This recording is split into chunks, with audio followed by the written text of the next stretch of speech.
100만 원 기대했던 63세 교사, 국민연금과 마주한 은퇴의 비극. 서론 은퇴, 꿈꿨던 그 순간의 현실.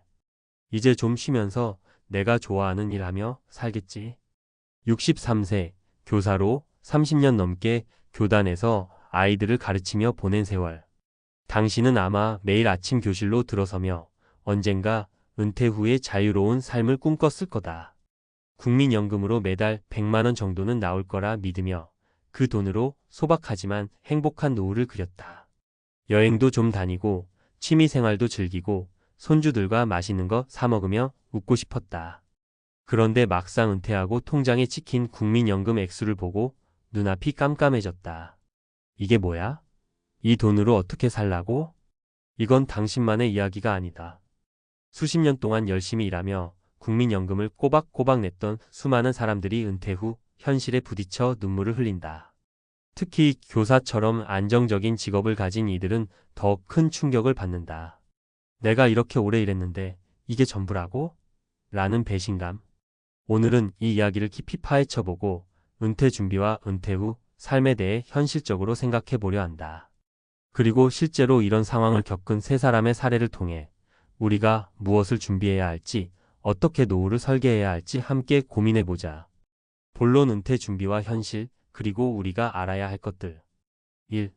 국민연금 정말로 믿어도 될까? 국민연금은 우리나라의 대표적인 노후 보장 제도다.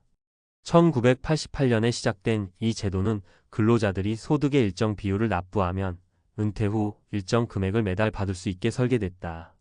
특히 교사처럼 공무원 연금이 아닌 국민연금에 가입된 경우 이게 노후의 주요 수입원이 된다. 문제는 기대했던 금액과 실제 수령액의 차이다.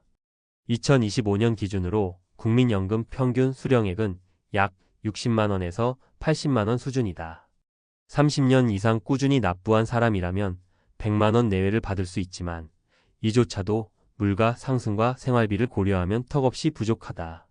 예를 들어 63세 교사가 30년 동안 월급의 9%를 국민연금으로 납부했다고 가정해보자. 최종적으로 받는 연금은 월 90만 원 정도. 서울에서 1인 가구 평균 생활비가 150만 원을 훌쩍 넘는 상황에서 이 돈으로 어떻게 살아가야 할까? 국민연금의 구조적 문제도 있다. 현재의 연금은 지금 일하는 젊은 세대가 내는 돈으로 지급되는 세대 부양 방식이다. 하지만 저출산과 고령화로 인해 납부자는 줄고 수령자는 늘어나고 있다. 2050년에는 국민연금 기금이 고갈될 거라는 전망도 나온다.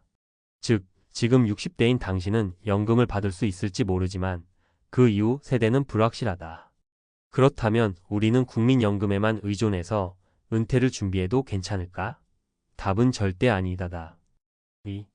은퇴 준비 언제부터 어떻게 해야 하나? 은퇴 준비는 단순히 돈을 모으는 것 이상이다. 재무적 준비뿐 아니라 심리적, 사회적 준비도 필요하다. 교사처럼 오랜 시간 한 직업에 헌신한 사람들은 특히 은퇴 후 정체성 상실을 겪기 쉽다. 교실에서 아이들과 함께하던 날들이 사라지고 갑자기 시간이 남아돌 때 그 공허함은 돈보다 더 무섭게 다가온다. 재무적 준비 돈 얼마나 있어야 할까? 은퇴 후 필요한 생활비는 개인마다 다르지만 통계적으로 1인 가구는 월 150만 200만 원, 2인 가구는 250만 300만 원 정도가 필요하다고 본다. 국민연금이 100만 원을 채워준다고 해도 나머지 50만 100만 원은 다른 소득원에서 충당해야 한다. 이를 위해 필요한 준비는 다음과 같다. 개인연금, 국민연금 외에 IRP 개인퇴직연금나 연금보험을 활용하자. 매달 20만 30만 원씩 20년간 납부하면 은퇴 후 월 50만 원 정도 추가 수입을 기대할 수 있다. 투자 저축만으로는 물가 상승을 따라잡기 어렵다. ETF나 배당주 같은 안정적인 투자 상품을 통해 자산을 불려야 한다. 예를 들어 연 4% 수익률로 1억 원을 투자하면 연간 400만 원, 월 33만 원 정도의 추가 수입이 생긴다. 부동산 임대 소득은 은퇴 후 안정적인 현금 흐름을 제공한다.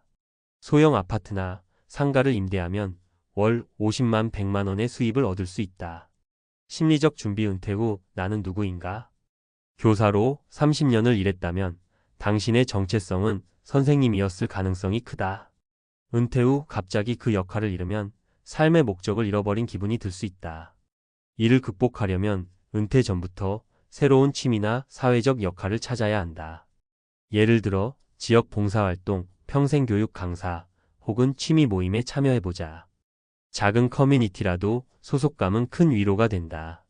사회적 준비 관계는 돈보다 소중하다. 은퇴 후 가장 큰 문제 중 하나는 고립이다. 직장에서의 인간관계가 끊기고 가족과의 시간도 한계가 있다. 따라서 은퇴 전부터 친구, 동호회 혹은 가족과의 관계를 돈독히 해야 한다. 매주 한 번이라도 사람들과 만나 밥을 먹거나 이야기를 나누는 습관을 들이자. 이건 돈으로 살 수 없는 행복이다. 3. 은퇴 후 삶 어떻게 살아갈 것인가? 은퇴 후 삶은 단순히 돈이 많다고 행복해지는 게 아니다. 돈이 부족하면 생활이 힘들지만 돈이 많다고 해서 반드시 만족스러운 노후를 보내는 것도 아니다. 중요한 건 어떻게 살 것인가에 대한 계획이다. 소박한 삶의 재발견, 비싼 해외여행이나 호화로운 취미가 아니어도 행복은 가능하다. 집 근처 공원에서 책을 읽거나 동네 사람들과 커피 한 잔 나누는 것도 큰 기쁨이 된다. 건강관리, 건강은 은퇴 후 삶의 핵심이다. 60대의 건강을 잃으면 아무리 돈이 많아도 의미가 없다. 규칙적인 운동, 균형 잡힌 식사, 그리고 정기 건강검진은 필수다. 평생 학습 교사였던 당신은 배우는 걸 좋아할 가능성이 크다. 은퇴 후에도 새로운 기술이나 지식을 배우는 건 삶에 활력을 준다. 요즘은 유튜브나 온라인 강의로 쉽게 배울 수 있다. 사례, 현실에서 만난 은퇴의 얼굴들.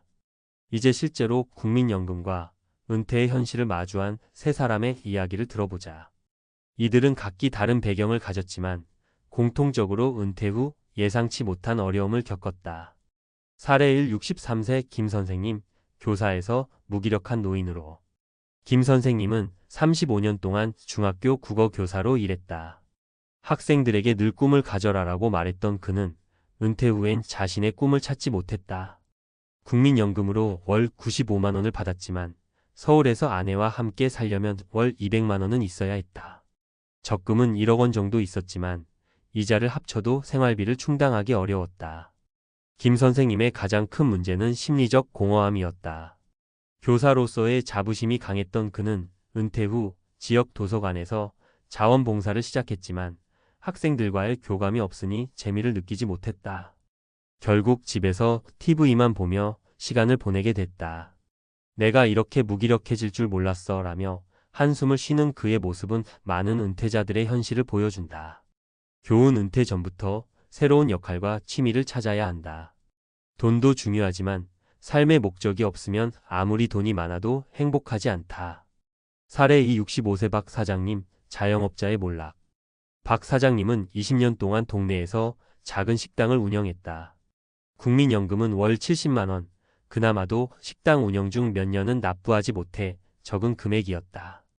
은퇴 후 식당을 정리하며 받은 돈 2억 원으로 아파트를 샀지만 임대소득은 월 50만 원에 불과했다. 생활비를 충당하려고 적금을 깨자 순식간에 자산이 줄어들었다. 박 사장님은 은퇴 후에도 일을 계속하려 했지만 체력이 따라주지 않았다. 젊을 때 좀 더 연금을 냈어야 했나라는 후회가 밀려왔지만 이미 늦었다. 결국 그는 아들 집에 얹혀 살며 손주를 돌보는 삶을 선택했다. 내가 이렇게 될 줄은 꿈에도 몰랐지라는 그의 말은 많은 자영업자들의 현실을 대변한다. 교훈: 자영업자는 국민연금 납부와 개인연금 가입을 철저히 해야 한다. 그리고 은퇴 후에도 할 수 있는 일을 미리 준비해야 한다. 사례 3. 60세의 이 간호사, 희망을 찾다. 이 간호사는 30년 동안 병원에서 일하며 국민연금을 꼬박꼬박 납부했다. 은퇴 후 월 90만 원을 받았지만 생활비가 부족해 아르바이트를 시작했다. 하지만 이 간호사는 다른 두 사람과 달랐다. 그는 은퇴 전부터 지역 커뮤니티에서 건강상담 봉사를 시작했고 은퇴 후엔 이를 본격적으로 키웠다. 지금은 동네 어르신들에게 건강관리법을 가르치는 강사로 활동하며 월 50만 원 정도를 번다. 국민연금만으론 부족하지만 내가 좋아하는 일을 하니까 행복해요. 이 간호사의 이야기는 은퇴 후에도 새로운 삶을 개척할 수 있다는 희망을 준다. 그는 여전히 아침마다 일찍 일어나 커뮤니티 센터로 향한다. 내가 아직 누군가에게 도움이 된다는 게 큰 힘이 돼요. 교훈 은퇴 후에도 사회적 역할과 소속감을 유지하면 삶의 질이 달라진다. 돈뿐 아니라 의미 있는 활동이 필요하다. 결론 은퇴, 이제라도 준비하자. 63세 교사로 은퇴한 당신, 그리고 지금 이 글을 읽는 모든 이들에게 전하고 싶은 메시지는 하나다. 은퇴는 끝이 아니라 새로운 시작이다. 국민연금이 기대에 미치지 못하더라도 좌절하지 말고 지금부터 준비하자. 재무적으론 개인연금과 투자를, 심리적으론 새로운 취미와 역할을, 사회적으론 관계를 만들어가자. 은퇴 후 삶은 우리가 얼마나 준비했느냐에 따라 달라진다. 김 선생님처럼 무기력에 빠질 수도, 박 사장님처럼 후회 속에 살 수도, 이 간호사처럼 새로운 삶을 찾아갈 수도 있다. 선택은 당신 손에 있다. 지금 작은 것부터 시작해보자. 당신의 은퇴는 비극이 아니라 새로운 스토리의 첫 페이지가 될 수 있다.